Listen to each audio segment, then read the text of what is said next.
Waaqatu carraana maalaata. Waaqatu addabaabayitti nama baasa. Maal jechuun barbaadanii namni na duraa jirtu namni na teellaa jirtu wanta isinii kaasu tokko jiraate dhimma qabsoo siyaasaa waanjoo diddaa gabrummaatiif namni qabsaa ture bara 1965 keessa jechaadha 64 keessa abaawoodha kan geggeessaa ture ani beeka. Nan beeka. Dargiin waggaa 17 adda bilisummaa Oromoo yaalii guddaa irratti geggeessee dadhabee adda bilisummaa Oromoo abaawoon kan miilla soofee utuu daboon kadhatin kuffisee dargiidha kan waancaatti nyaate moo wayyaaneedha. Kanan beeka waggaa 17 dargii wajjin waggaa 27 wayyaanee wajjin waggaa 44 isa dura moo waggaa 67 waggaa 50 wayyin beekan nan beeka umriin koo gara 70 siqeera. Isa kanaafi namni gartuun siyaasaa akka adda bilisummaa Oromoo akka abaawoo dhiigisaa dhangala'ee lafeensaa cabee lubbuunsaa badeen jiru. Abbaan bu'uura gammachuu har'a adda bilisummaa Oromooti. Abbaan bu'uura jaalalaa tokkummaa jijjiirama har'aa abaawoodha. Kana yoo wallaallee seenaatu nu tafaarrada. Maal jechuun barbaadanii tokko taana yommuu jedhanii obbo Phexros Caalima waa kaasaniiru. Waliisaa wallaallee akka midhaan kadhattu wal kennu jalaa baduu barbaada. Hiikkadhaa hin hiikkatinaa kan jedhu waan seenaan tokko yookaan bara 1967 nama guddaadha bara Haayile Sillaaseen kufee bara 1983 san nama guddaadha ibbaa ijoolleeti. Ammas kunuun si fuulduran jira.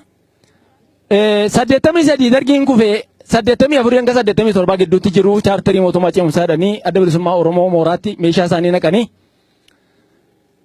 Mallas Zeenaawii fa'aa hiwaamanii geessanii marcuma 12 kennanii fi ishee jibbanii gaafa isaan ba'an immoo labsii irratti baasan. Isa kanatu laphee isaanii keessa laphee koo keessa jira laphee keessan keessa jira ijoolleen akka bartan isin kana yaada isinii kaasuu barbaadan. Isa kanaafi tokko taana hoo jenne maaltu adda adda nu godhe mootummaan yoo hidhatanii galan maali bineensaan hannasaa irraa waa ciincaa yoo hidhatanii galan maal rakkoonsa. Isa kanatu laphee isaanii keessa laphee keessa jira. Utuu isaan deebanii gara mooraatti deebanii karaatti xaxxaatessee bite. Kana nan beekan dhalataan man beektan. Isa kanaaf egaa ammas nuuf jedhanii waggaan manaa jooraa jiru kana hubachuu qabna. Eenyu akka jooraa ture rakkachaa ture waanjoo gabrummaa nurraa cabsuuf kan jooraa ture abaa'oo beennanu. Garee mormitootaa tokko haa jiraatan iyyuu malee haala mijataa argataniiti kan poostera maxxanfatanii gara filannootti dhufe irraa kan baate kan cabsee du'ee ajjeesee maal godhee dargii kuffisee bilisummaa kana ittiin dhugee adda bilisummaa Oromoo jechuun barbaade. Kabiraa yoon isinii kaase tokkummaan bayeessa. Tokkummaa Obbo Baqqalaan Faasamaa kaaseeru Juwaaris kaaseera Asiis ka'eera. Tokkummaan barbaachisaadha. Waliigaluun barbaachisaadha. Jaarsa dhaga'uun barbaachisaadha.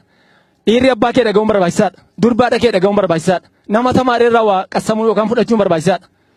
Hankoo caalaa dhiisa adaraa keessan. Waanjoo gabrummaa waggaa 150 dura ture nutti hin deebisina. Ijoollee isiniin iji keenya baname. Lammaa fi Abiidhaan immoo iji keenya arge kunoo Juwaar fa'iin iji keenya lafa arge. Jaamuu qabnu arguu qabna Awurooppaatti arguu qabna. Warri kudhan fixxanii qabxiin keessan utuu piripii bartanii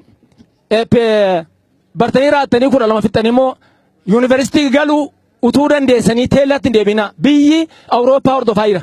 Isin immoo biyyuma Itoophiyaan ajjoo dadhabaa jirtu. Adaraa keessan barnootatti cima. Wal dhaggeeffattuutti cima. Wal dhaga'uutti cima. Kabiraa waan isinii kaasu jara keenyaa cubbuu nuyi qabnu wallaallee.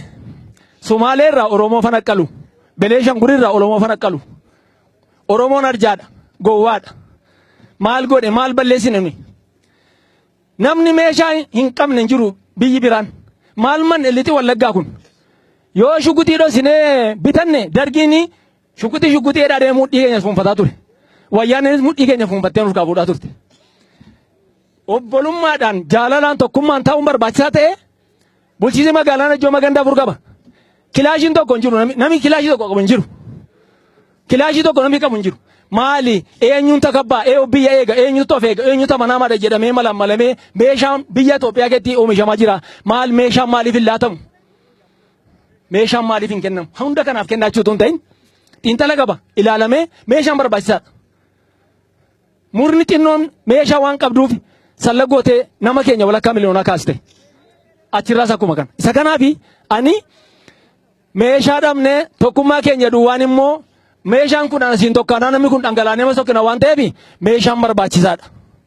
Isinii naggabaafa'uu koo miti. Waan saatu nama aarsa.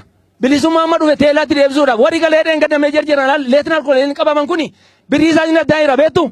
Addaan jira birrii isaanii. Asira. Birricha si nyaattu isheen si nyaattu isheen kunis nuun taatu.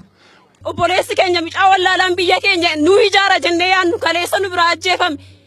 Maatii meeqatu isa jalatti kunuunfama maatii meeqa gargaara mucaan kun. Abbaan keenya gubbaa miishinii ta'e akka kana namni maatii meeqa of jalatti gargaaru nu biraa dhabamsiifame. Mootummaan ija maaliin ilaala kanaa? Nuyi humna hin qabnu mana keessatti ol ari'uu dargaggoota keenya meeshaan harka keenya keessa hin jiru. Amma yoomitti ilaalama isin nuuf jettanii aarsaa guddaa kaffaltaniittu. Ammayyuu kun nu biraa nafne. Yoom dhaabata roorroon kun yoom dhaabata dhala Oromoo irraa keessumaa.